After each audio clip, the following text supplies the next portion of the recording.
Well, hello, good evening. This is your man's, the man about town, Petty Murphy, reporting to you live from the back of the classroom with Akata News Network. What is that? Wait a minute. Stay tuned. Breaking news. Yeah, what's cracking? How everybody doing today?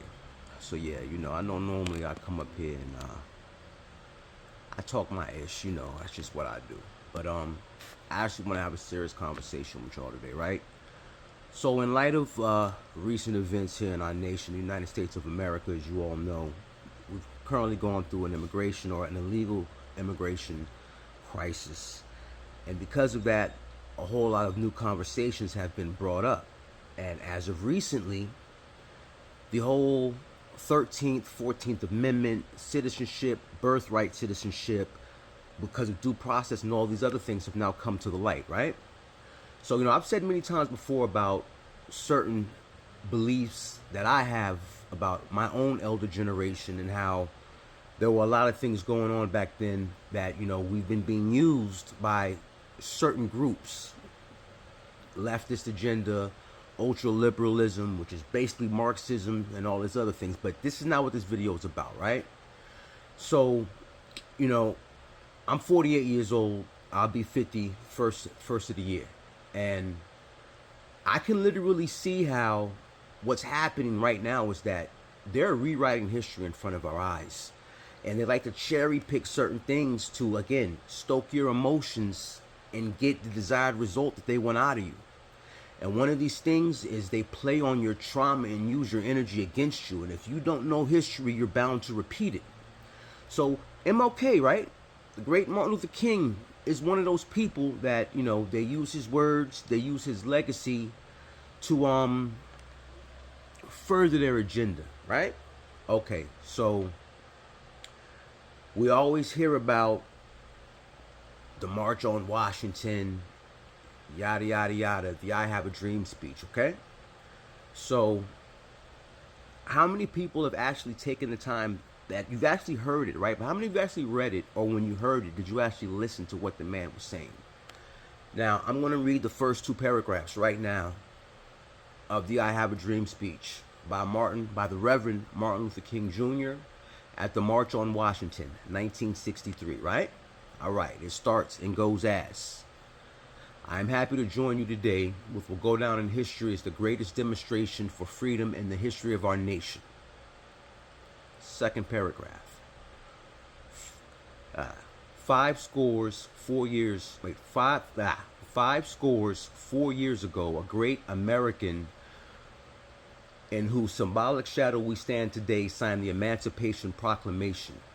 This momentous decree is a great beacon, light of hope to millions of Negro slaves who had been seared in the flames of withering injustice.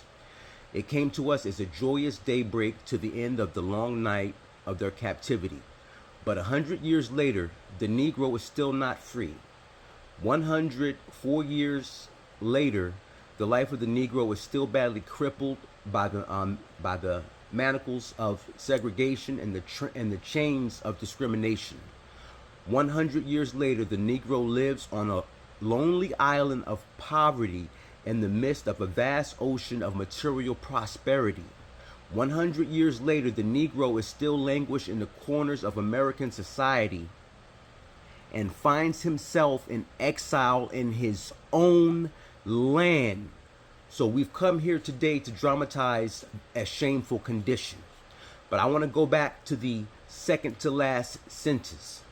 100 years later, the Negro is still languished in the corners of American society and finds himself in exile in his own land. Now, again, you can pull up the I Have a Dream speech yourself and read it. So now I have to ask myself, right, as a divine, spiritually conscious, sovereign being, what exactly did the great Dr. Martin Luther King mean by finds himself in exile in his own land? Now you go back and you look up the reclassifications of African Americans through the time. Because when Columbus first got here, he said this was the land of the copper-colored races. What does copper look like? What exactly does copper look like? That's copper. This is literally what copper looks like, right? Looks familiar, don't it? So again, go back and see how the federal government, and what people don't even understand now, what's going on with this whole delineation movement, where, and don't get me wrong, I actually agree with it. As a foundational black American and as an ancestral descendant of slavery, right? I actually do agree with it because we are not from Africa. And through ethnogenesis, and don't get me wrong, right? Yes, we are related, but everybody on the planet is. We all have a few general same ancestors. That is a fact. But after so many years of removal and separation, even though they like to say we have no culture, yes, different cultural customs are created. Now, we are all tied back to a same root, without question, the original 12 tribes. Okay. But that does not stop the fact that at some point there was a break and we became our own special group. And as Martin Luther King himself said, because if you go back and if your grandparents or your great-grandparents are still alive, because I sat down and spoke to my grandmother, my father's mother, and she told me all the stories, and I always remember when I came home from school talking about Africa this and African American. We are not Africans. This is what I always heard. I remember talking to about my family, my mother's side of the family, and hearing same things. So, again, what exactly did Martin Luther King mean by an exile on his own land? And why is nobody picking up what's being put down? Because I go back again. I know you guys don't like Senor Trumpito. However, after January 20th, your man got on international television and said that if they get rid of birthright citizenship, there's only one group of people who cannot be removed from the United States of America.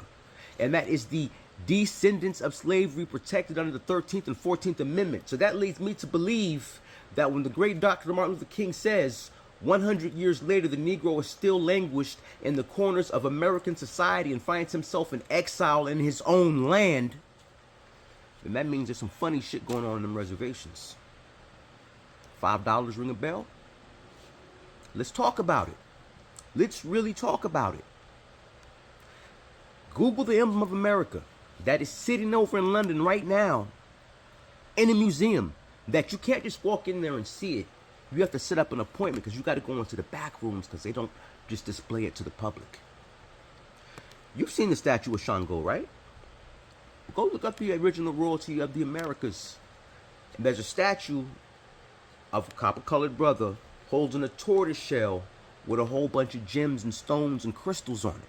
I know we've all seen it.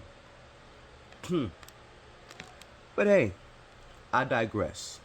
But for those of you that want to step out of this 3D matrix that we're trapped in and escape this mental slavery, follow the paper trail. Don't let anyone spoon feed you information. Go find it for yourself. Do your own due diligence and then make your own determination. But you can start right there. And then after that, you can Google Jesse Jackson, right? The same man that in 1988 told us, I am somebody because I am African American. And that's when the next code switch came. But he himself is on the doll's roll of the Cherokee Nation. He knows who he is and he knows who we are. Yet he lied to you to get you to give up your birthright. If anybody has anything that says I'm wrong, by all means, I'm always open to information. Send it my way and I will gladly look through it. I have no problems. I have absolutely no problem with being wrong when I can be educated to further me along this journey of life. So yeah, man, y'all be safe out there. And remember, it's your man's Petty Murphy reporting to you live from the back of the classroom here at Akata News Network. Realize, and transparency forces accountability. But no, y'all keep your eyes to the stars, man, and keep that head on a swivel because these demons playing a devilish game.